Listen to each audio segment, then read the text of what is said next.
Hello! Welcome to day 6 of the 21 Days of Branding course. As usual, this is Orifunke Lawal speaking. We've been through 6 straight days of learning different concepts about branding. And from your responses so far, I know that there's been a lot of learning, and we still have a long way to go.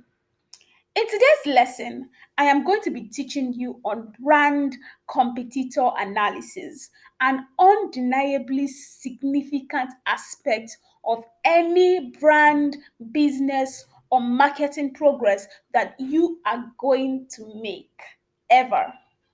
Brand competitor analysis. Before we move on to what a brand competitor analysis, let's talk about competitors.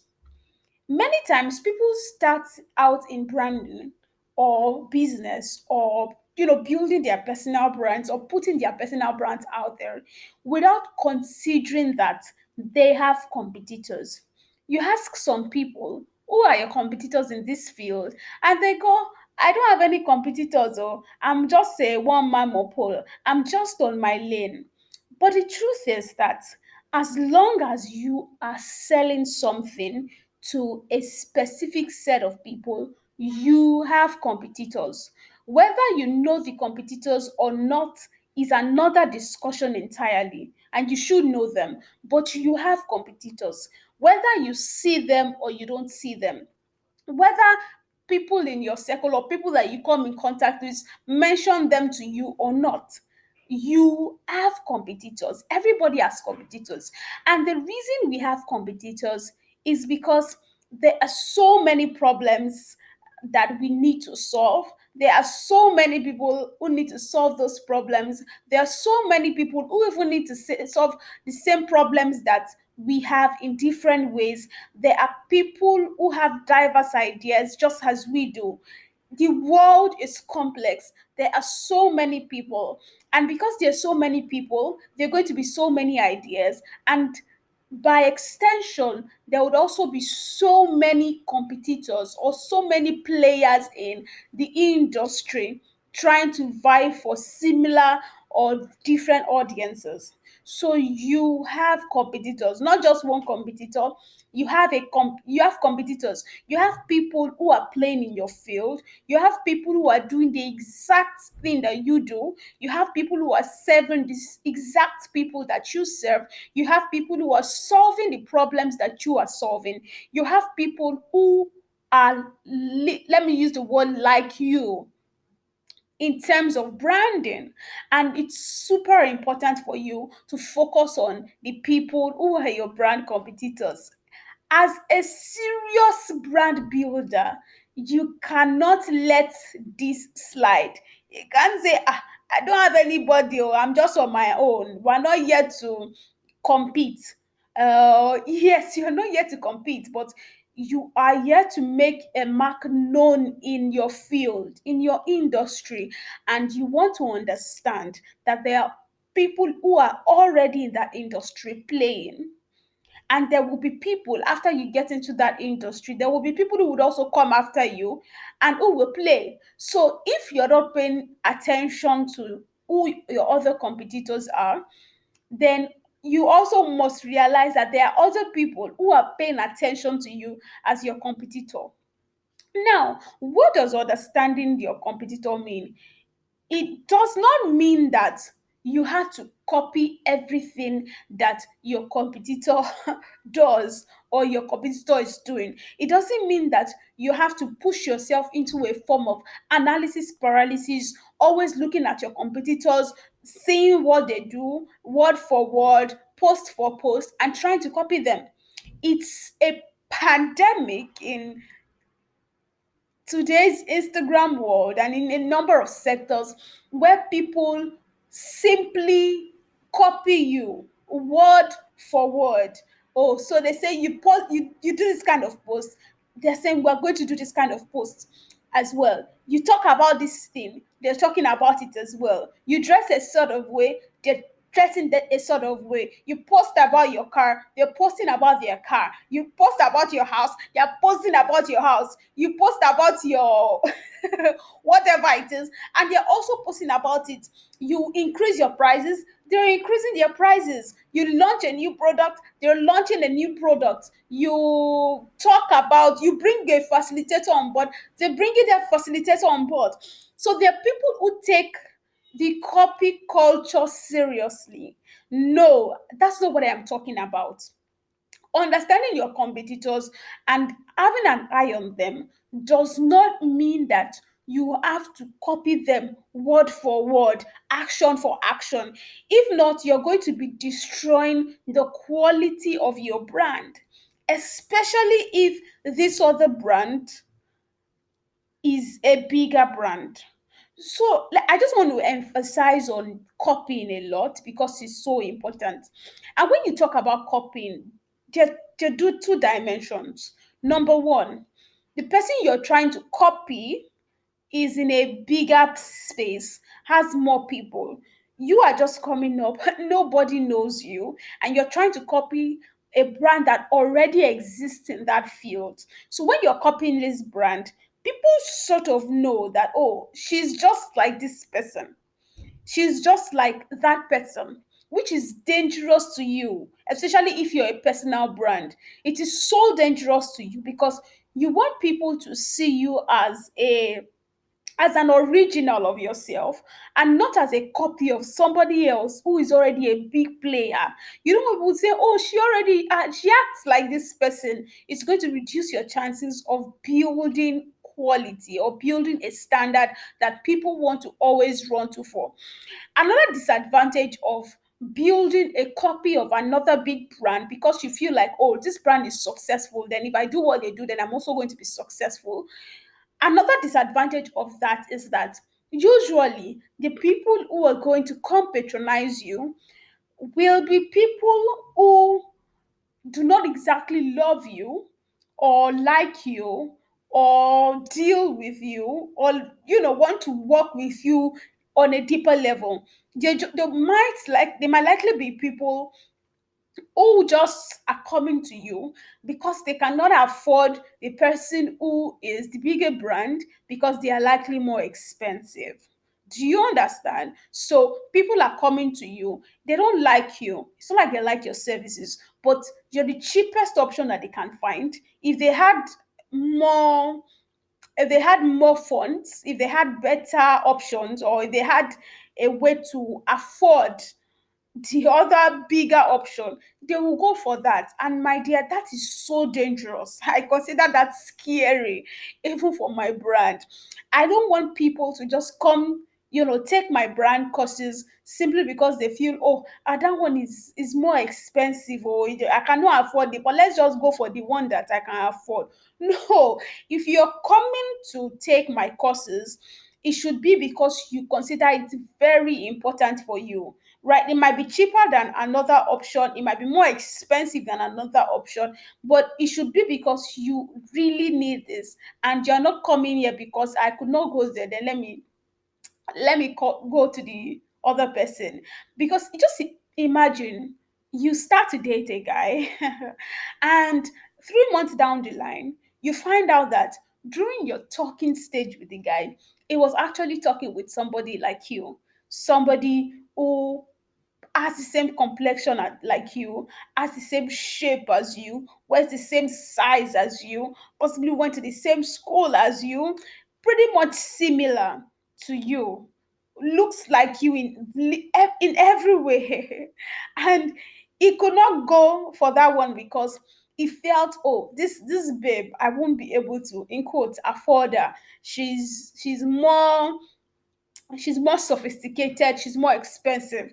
But oh, Kate is in my league, so let me go for Kate. How would you feel if that happened to you? You will feel bad. Nobody wants to feel like a second option or a backup plan. If I'm not the first plan, I don't want it. So that's exactly what happens when you position yourself to be a copy of another brand that is bigger. Another dimension to copying, other brands is that the brand may not exactly be bigger or a big brand that everybody knows, but they may just exist. And if you are copying a brand, another brand, whether small, the brand might even be smaller than you are, and you're copying this brand, you lose a form of authenticity because you're just copying them. The people who follow you may not know, right, that you're copying these people. They may not know, but you lose some form of authenticity because it's now like you're getting ideas from another brand for you to thrive. It's the innovation aspect of your brand is gone. So, oh, this brand, they seem to be popping up. Oh yeah, let's do everything. Let's copy everything. Let's, do everything that they are doing, price for price, strategy for strategy, word for word. Let's just do all of that. You lose that novel, that authentic aspect of your brand. And guess what? When somebody gets in touch with that brand and sees the kind of work that they've done over a long while, they will see you as a knockoff. It will not come to the point where it's like, oh, so this is where she has been getting her ideas. Because those ones will likely have a longer track record than you do. Oh, so this is where he has been getting his ideas from. Oh, so it's not even an original. Ah, you don't want that to happen to your brand. So, a competitor analysis, or better still, having an understanding of who your competitors are, is not about you copying them. It's not about you saying, "Oh, this is how they write. I want to write like that. This is how they speak. I want to speak like that. They gesticulate when they are talking. I want to do that." They whatever it is, not about you copying.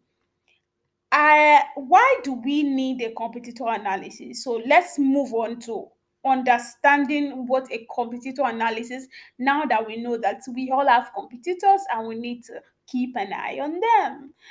So, a competitor analysis could be described as a strategic and detailed evaluation of the marketing activities, direction, strengths and weaknesses, differentiation, pricing, and other relevant activities of your competitors. Sorry about that. From this description, you can find that a competitor analysis is strategic. Strategic means that it is goal driven. There has to be a reason you are looking at your competitors, or you are analyzing your competitors.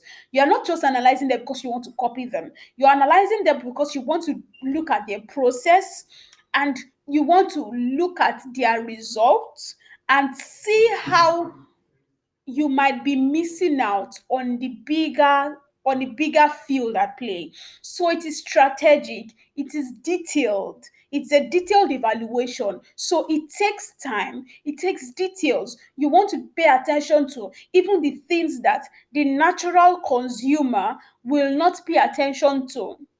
In our first lesson, or was it second lesson, I mentioned that you want to think as a brand builder, and there are times where you also want to think as a brand consumer, so that you can see things from the angle of the people who are using your product or services. Well, this is one of the cases where you have to think about a brand builder. You want to look in depth about what it is that they are about. It's a detailed evaluation. You want to pay attention to their marketing activities. You want to pay attention to their direction. Where did they start from, or where are they currently are? What have they been up to? What else can we find about these people that gives them a competitive advantage in the market? You want to look at their strengths and their weaknesses, their differentiation, what makes them stand out, what differentiates them from the market. You want to look at their pricing, what prices are they putting on their products and on their services. You want to look at every other relevant activities that they have. That is what you call a competitor analysis. So competitors are people. We're going to understand different types of competitors.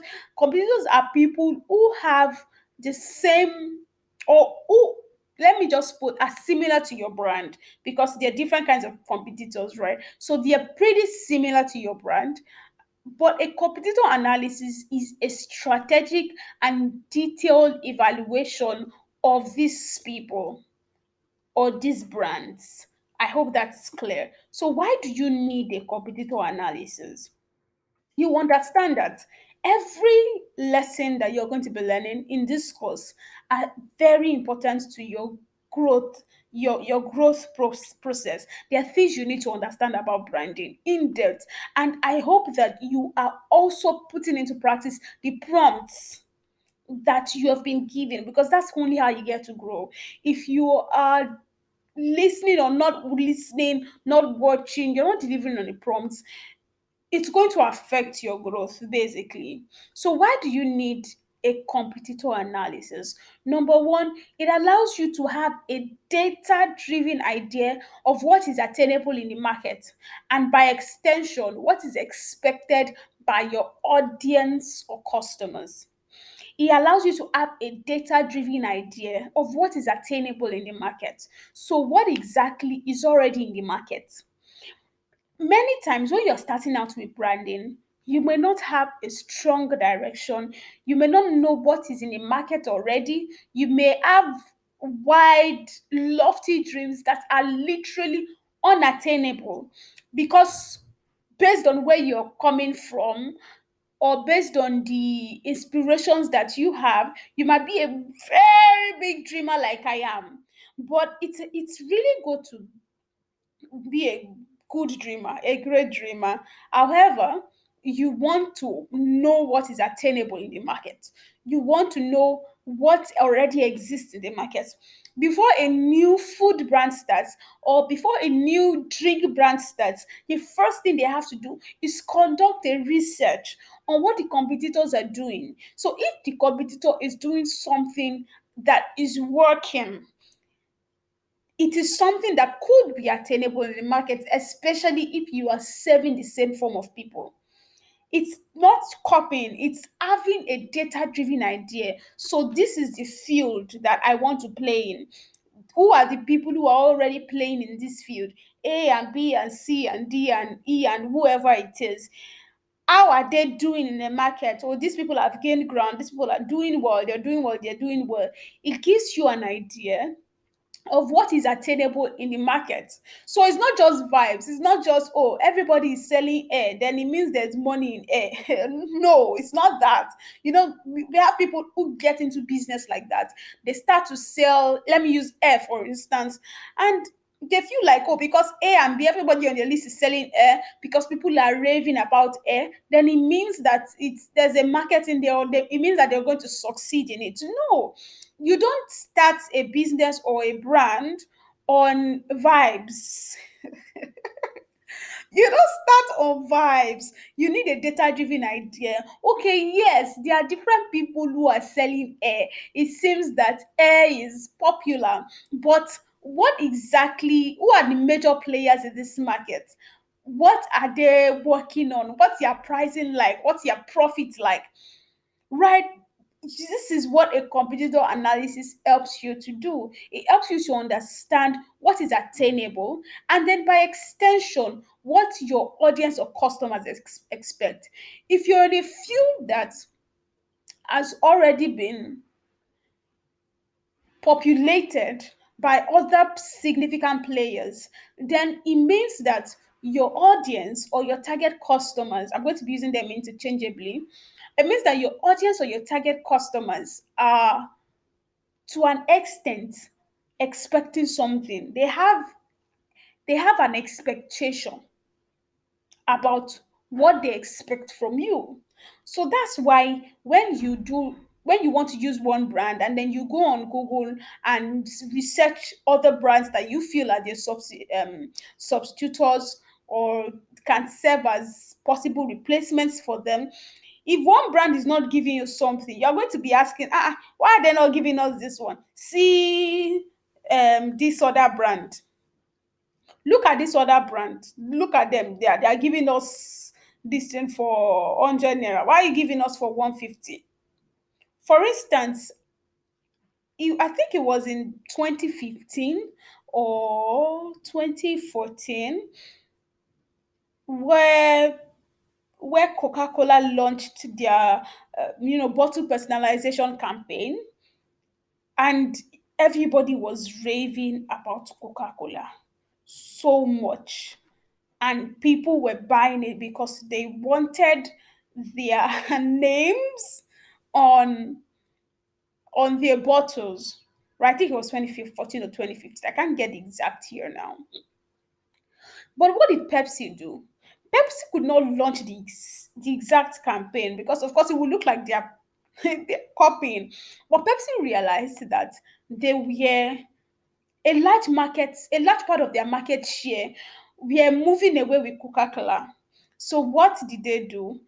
They reduced the prices of their Pepsi bottle. If you remember, they increased the size of the Pepsi bottle and left it at the same price. So increased size, same price. So you had that 20% more bottle, but the same price. So Coca-Cola was selling at the same size, the same price, but personalizations.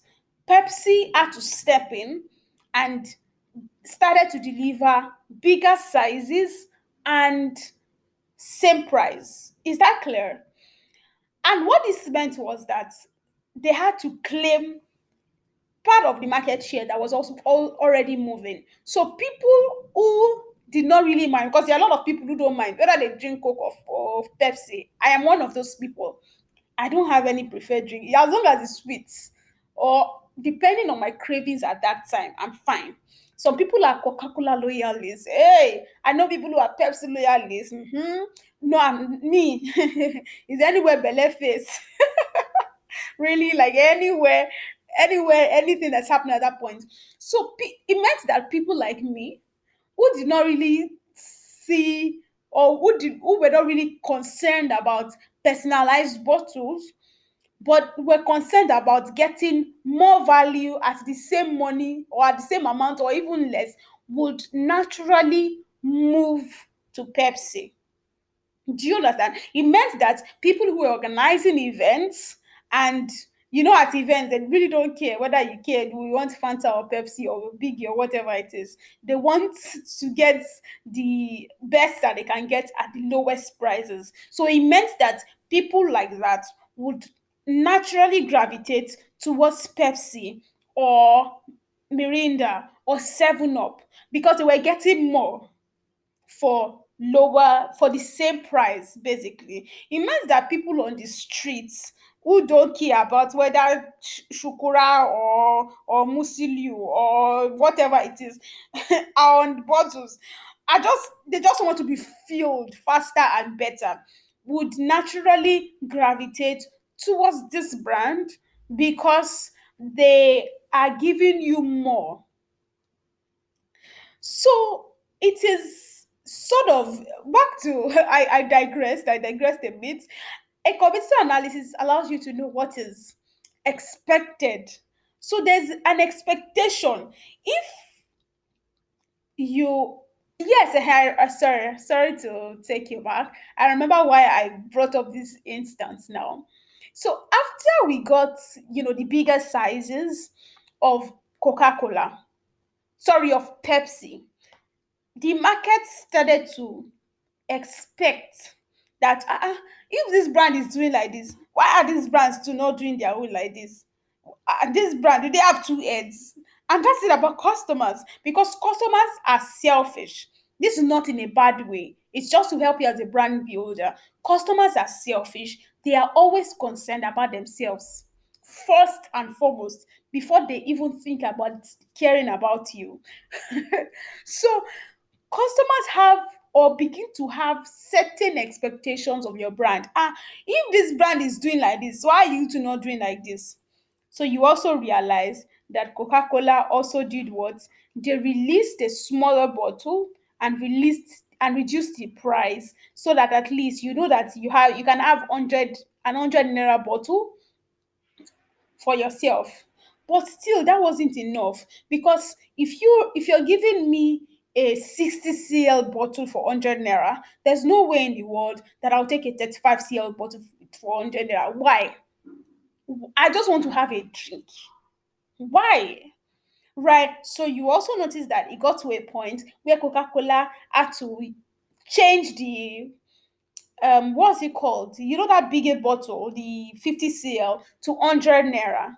And by then Pepsi had also brought it down to 50 cl 100 naira. So they were competing on very similar grounds. It's more expensive in Nigeria now because of let's not go there. But you understand the point I am talking about. And I'm talking about the Nigerian market right now, by the way, for you who might be listening and you're not Nigerian. I'm talking about the Nigerian market. So there's an expectation of the audience. And if you don't do a competitor analysis to understand your audience or understand what your competitors are doing, you will just get into a place and you won't get traction. You won't get people buying from you because there's something these people have already experienced in the market that you're not delivering. There are things they expect because of things that they experience. So you can't just come from nowhere and say, this is how we want to do it. This is the inspiration I've gotten from heaven above. No, it doesn't work like that.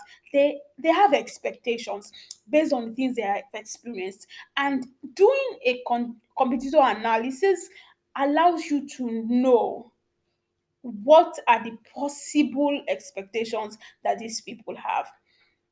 A competitor analysis also helps you to understand the strengths and weaknesses that exist for your competitors individually and collectively. Every brand, no matter how big, no matter how huge, has strengths and weaknesses. No matter how good, no matter how strong, they have strengths and weaknesses. Their strengths may be more than their weaknesses, but they always have strengths and weaknesses. And when you understand the strengths that these people have, it allows you to know how to what to work on for your own brand. Right? It allows you to know what to work on for your own brand. Strengths and weaknesses always exist. And the reason strengths and weaknesses exist for your competitors or for any brand really is because they're run by people, not by machines. They are run by people. And whatever is run by people will always have room for growth. Your current brand, we're going to come to SWOT analysis for your own brand. Your current brand has strengths. Your current brand has weaknesses, even if it's just one strength you have, even if it's one weakness, but your current brand has strengths and weaknesses that exist for you. So when I say understanding the strengths and weaknesses that exist for your competitors individually and collectively, I'm talking about this. Each individual competitor as a unique entity, as a unique brand, has strengths and weaknesses that exist for them. Now, collectively, as in the industry as a whole, there are strengths and weaknesses that also exist. So, if you're in the coaching industry, for example, there are strengths and weaknesses that exist in that market, exist by virtue of the industry beyond each coach or each coaching company, each training company. Collectively as an industry, there are strengths and weaknesses that exist that you need to know so you don't fall into the pits that others are already struggling to avoid. Another importance of competitor analysis is that it helps you to know how to create or refine your unique selling propositions. Take the instance I gave earlier of Pepsi and Coca-Cola in Nigeria. So it helps you to understand, it helps you to create by seeing what other people are doing. You can develop better ideas on how to refine your unique selling propositions. So at that point in time, the Coca-Cola personalization stuff was a unique selling proposition because people were so keen on getting their names on bottles and people were buying so much.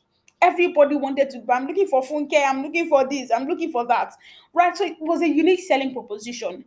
Pepsi increasing the size of that bottle and keeping it at the same price was also a unique selling proposition. So if you don't understand what your competitors are doing, what they're achieving, you will just stay on the same line.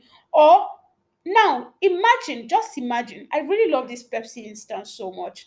Imagine that Pepsi had felt, oh, Coca-Cola is doing personalization. Let us to use personalizations. Let's start putting names on our on our bottles. Imagine that had happened. I don't think I would have wanted to buy Pepsi because I don't like to buy copies, right? But they had to say, okay, so what is Coca-Cola likely achieving, and how can we refine our unique selling proposition so that you can reach a goal. So the idea of doing a competitor analysis must always be focused on your end goal. So there's an end goal in mind. The end goal is to get more people to buy from them, right? The goal is not just to do a fancy this thing or just do anything that seems nice. It is to get more people to buy from them, right? So how exactly can we get more people to buy from us without necessarily copying? That's the goal. How can we win back a large part of our market share? It helps you to refine your unique selling propositions. It helps you to find your competitive advantage. This is how I want to compete in this sector or industry or field or segment. So now let's move on to types of competitors. I'm going to be talking about four types of competitors. There are different kinds of competitors. Number one, they are direct competitors. Direct competitors are in the same industry as you. They offer the same value, products or services as you do. They serve the same or very similar target audiences as you do. So think about your favorite brands. If you had to use another brand apart from them, what would that be? Think about your target audience and customers. If they had to patronize someone else apart from you, who will that be? Those are your direct competitors. If somebody says, Shola, you are a baker, right? If people do not buy cakes from you, let's say you bake cakes, if people do not buy cakes from you, who can they buy from? That person or that brand is your direct competitor. Let's assume you design logos and they say if people do not come to you, if people had to go to somebody else to design their logos instead of coming to you, who would they go to? That person is your direct competitor. Do you understand? So direct competitors are your substitutes, or let me not say substitutes. They're just direct competitors. They're not substitutes. They are playing in the same field as you, providing the same products and services as you do. They are serving the same target audiences as you do. They are solving the same problems as you do. They are your direct competitors. An instance, the Coca-Cola and Pepsi brands are direct competitors. And you have other direct competitors as well. In Nigeria, you have Biggie. Yeah, I think Biggie is the one that comes to my mind right now. So if you don't use Coca-Cola, you can pick Pepsi, you can pick Biggie. I mean, people on the streets pick Biggie for different reasons. You want to pay at, oh, what other brands or what other competitors are playing? If you don't use Dell or for your laptop, you use HP. They're direct competitors. If you don't use Apple, you use Samsung. And for phones, that is direct competitors. If you do not, what I'm looking for more instances, but you just get the idea. If you don't use A and you can easily choose to use B because they offer the same thing. Yes, Cowboys and Piggy Vest, they are your direct competitors. So now let's move on to indirect competitors.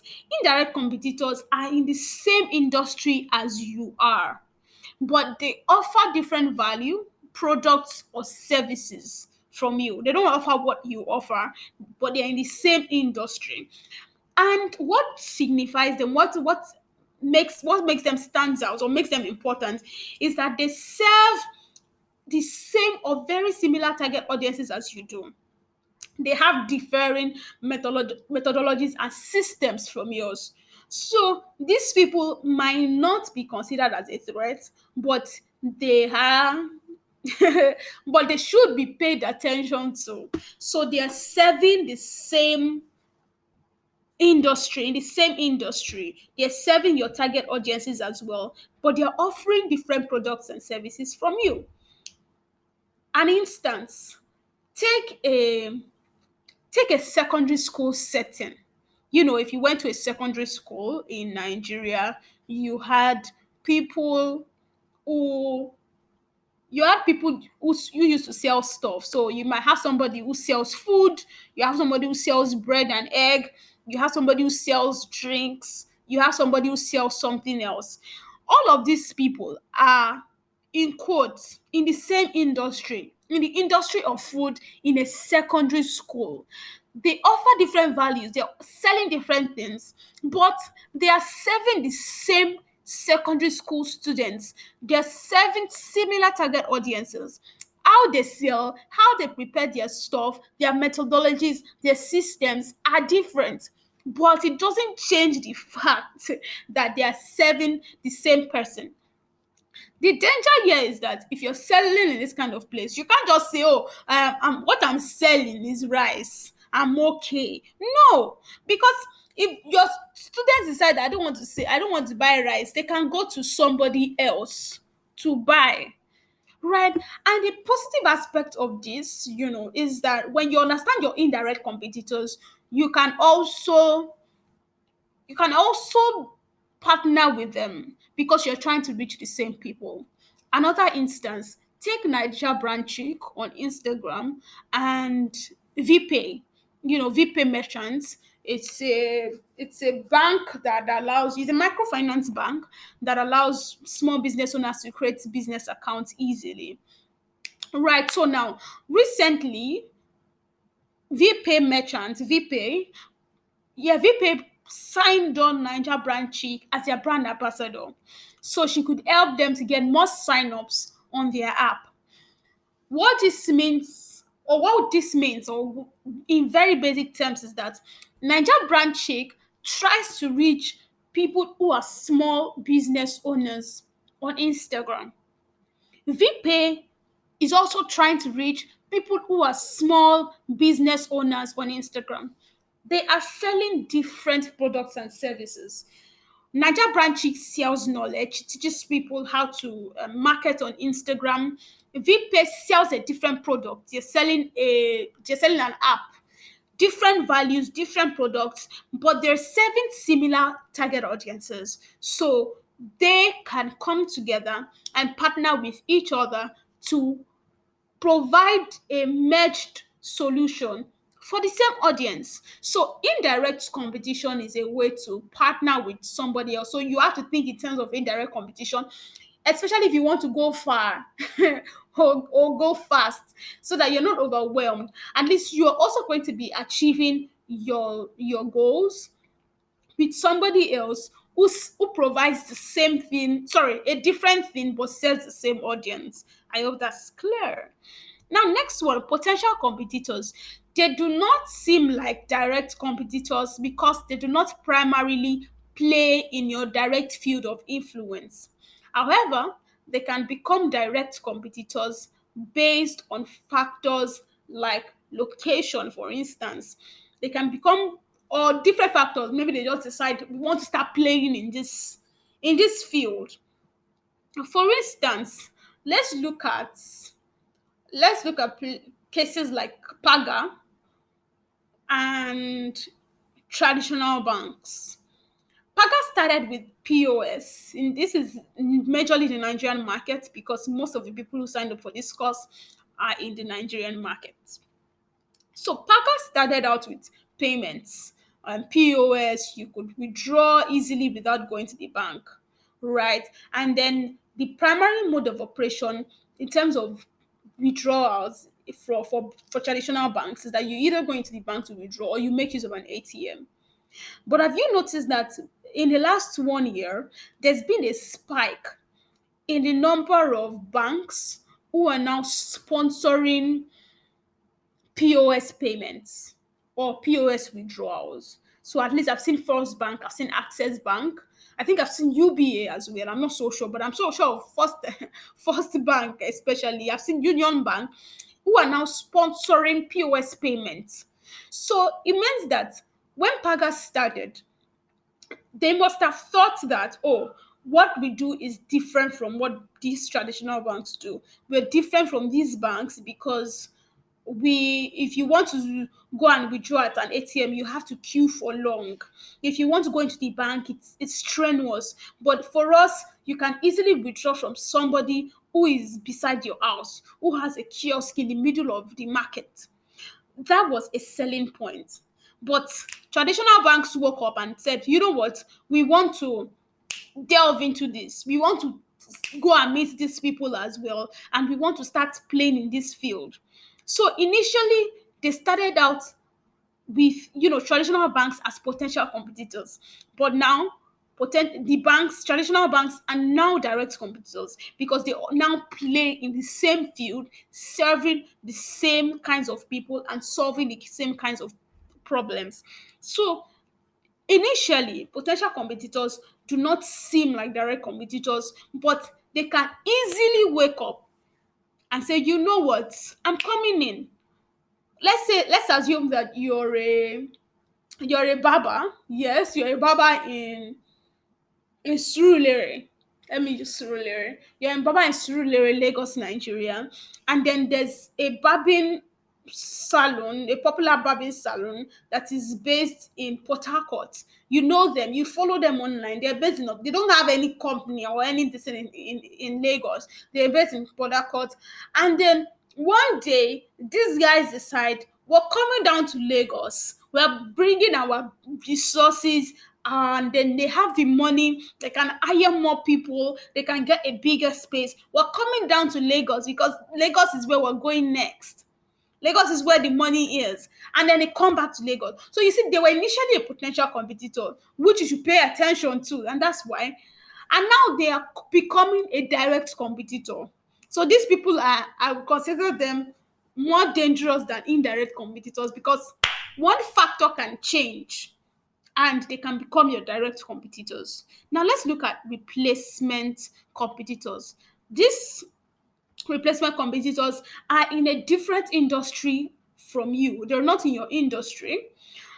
They do not offer the exact products or services as you do, but they serve similar audiences as you, and they can be used as substitutes for your brand. So you're not direct substitutes. They are not. You're not the direct competitors, rather. That's what I wanted to say.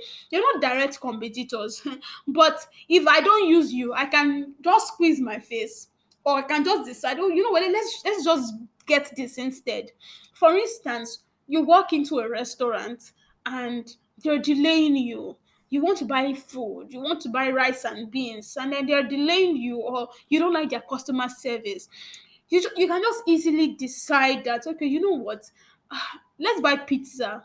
There's a pizza company down there. Let's just go and buy pizza instead. Or let me just go and buy snacks. Let me buy meat pie and donut. That is a replacement competitor. They don't sell the same thing as you do. They're in a different industry, but they serve similar audiences and can be used as a substitute. Let me just go and find them, just take snacks. I'm going to be fine.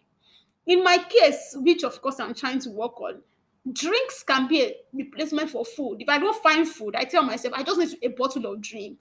I could be fine for the whole day. They are not in the same industry, are they? They're not the same products, but they're substitutes for me because I just want something in my tummy and I'm fine.